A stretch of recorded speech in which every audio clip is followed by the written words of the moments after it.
welcome back to the channel, and on today's video we're going to be doing a little experiment. So we're going to make a sound exactly the same way in all four of these synths, and then we're going to test that sound and see which gives us the best result. Why does it give us the best result? What are some of the differences that we find along the way? What are the benefits from using one over the other, etc, etc. So as I said, I've already got my channel set up, so I've gone ahead to save time for this video and made 3 of these sounds already. And then what we're going to do is make this sound together now inside of Serum. And so let's go ahead and open up Serum. So the first thing you want to do is go to Basic Shapes. So in Oscillator 1 and Oscillator 2, we're going to select the basic shapes. We want the sine wave. We're then going to turn the randoms down so they're on 0, so they start exactly the same place. The next thing we need to do is come into the octaves and turn this one down 2 octaves, so that's minus 24 semitones. This one's going to go up 12 semitones, so 1 octave, and then we're going to go up by 7. So that gives us 19 semitones. And then the next thing we're going to do is turn the level of Oscillator 2 down.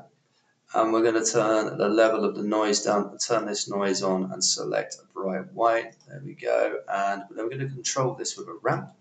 Make sure this is on envelope mode and set the rate to like a bar.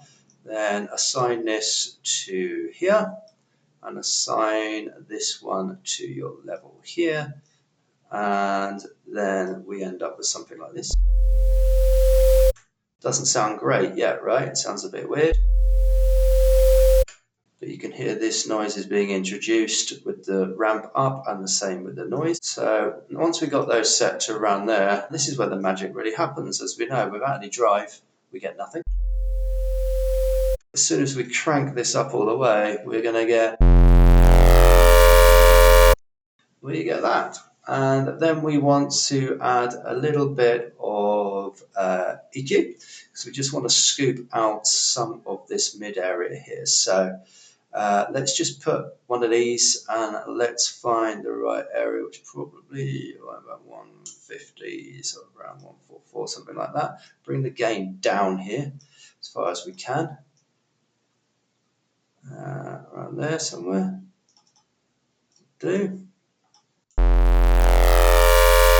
The next thing just to add to this is a reverb. We put it after the EQ. And we can probably just leave it like this. Let's check it. We could turn the lows down a bit. We could also bring the mix down to about 10%.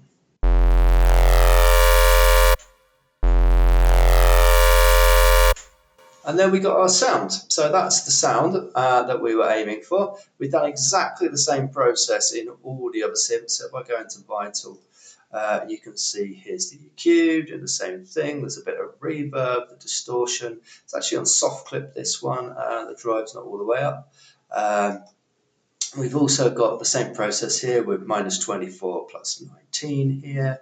This one is then coming up in level. It's being controlled by a ramp here, which is also, this one's just on 1/2 actually, so this one's a bit quicker.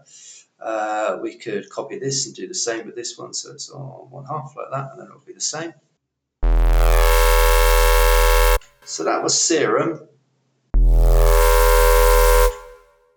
That was Vital. That was Phase Plant. And that was Massive. So, to be honest, the easiest ones to use were like Vital and Serum, and Phase Plant as well was also very easy. Massive was a little bit more complicated. It's a bit more old school. There are certain things you can't do the same. The controls are a bit less visual. Like if we come into Massive here, you can see, for example, if we look at our envelope, now this is what I had to use to control the movement, the modulation. I used this envelope here, I believe, was envelope 1, sorry. And this, all I done was turn the attack up so it's here. But as you can see, there's no readings, there's no numbers here. Like as you go inside of Serum, for example, you've got numbers that you can use. It's very similar inside of Phase Plant, for example. If I go to my envelope It's all numbers down here that I can see, so I can kind of keep everything very similar according to their numbers. But inside of Massive, I kind of had to do it by ear and guess a bit as to how long this attack was moving. So that was a bit more complicated, and as you can see, it's the same for everything in here. There's not really any number reading. The same goes for if I move this. It's the same situation. It just, there's no numbers to read. It's just, you're just literally using your sight or your hearing to gather where you want things to be set inside the Massive. So that's one big difference between this old synth here and some of the newer ones. There's less readings to go by numbers wise. You're purely using your ears with this. Also, the types of distortion you've got in here, you've got 3 types of distortion in Massive. They're all tube distortions. There's no like soft clip, etc. inside of this one.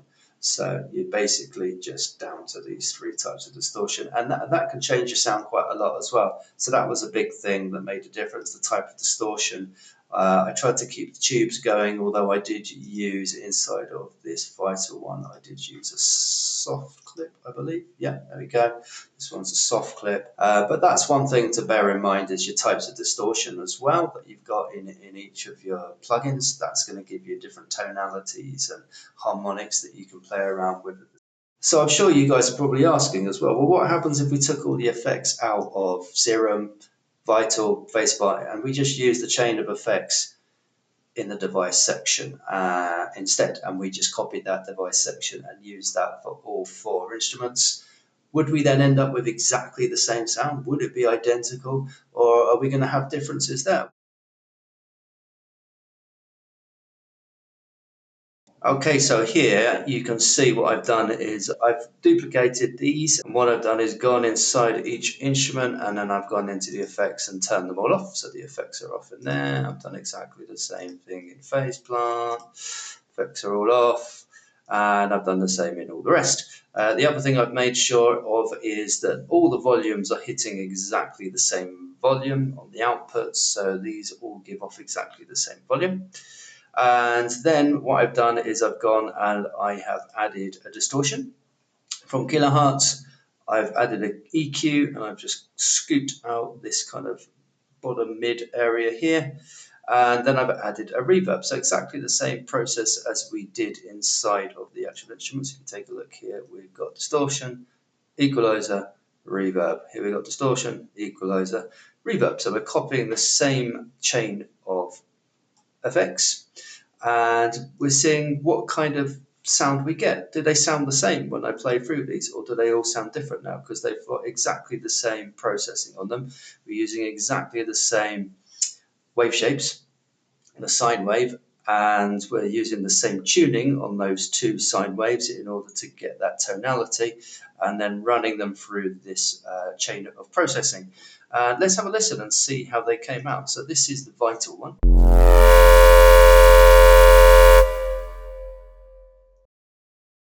This is the Serum.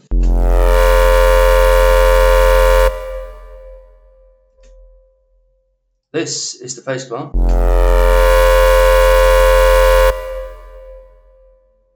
This is the Massive.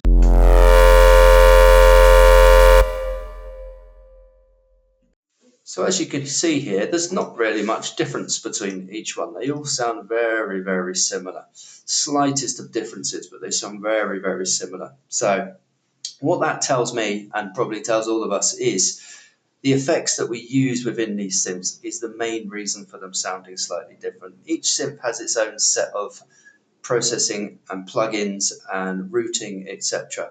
And this all affects the final outcome of your sound. So at the end of the day, they're all as good as each other, these synths. When it comes to sound quality, as we can see, it's all about the effects that they get with them. And this also shows you from doing this experiment here, you don't need to use the effects within side of the synths. You can create your own chains outside of the synths. Imagine how many more possibilities we have when we do that, considering all the extra plugins we have. We are kind of limiting ourselves a little bit when we use the plugins that come within the synth or the effects. So I think this little experiment here shows you that you can use any synth and you're going to get pretty much the same sound out of it. It's going to be more or less identical. It's all down to the processing that you put onto it. So I hope this experiment helped you to understand that and show you that at the end of the day, you could use any synth and it's all about what processing you put on it. So I hope this video was interesting for you. I hope you learned something from here as well. We made a foghorn bass, so hopefully you guys can go away in whichever synth you want to do it in and have a go at doing that. As you can see, you can take these techniques and you can use them across any kind of synth you want. It doesn't matter what synth you're using, just follow the same processes and you'll end up with very similar results. So thanks very much for watching, everyone, and until the next one, take care of yourselves. Peace.